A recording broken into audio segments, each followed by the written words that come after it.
U.S. beef exports remain red hot. New numbers from January show a continuation of last year's record-breaking run.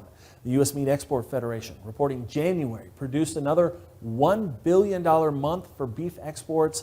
That's the third highest value total on record, totaling more than 119,000 metric tons.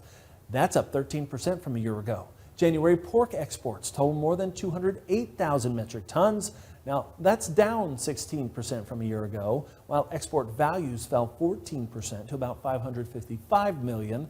The organization says exports to Mexico were outstanding.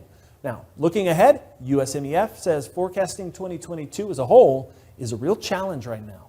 I'm still optimistic for U.S. red meat exports.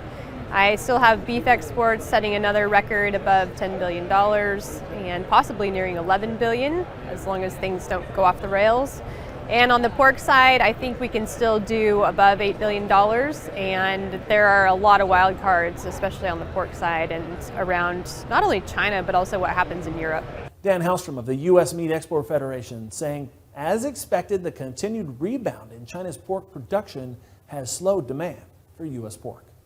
Canada says it will allow imported beef and pork from Brazil into the country. They had been blocked due to health concerns.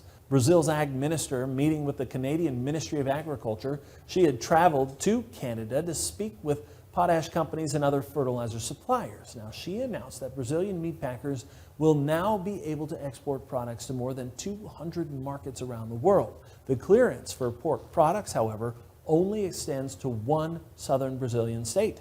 It is the only one recognized to be free of foot and mouth disease without vaccination.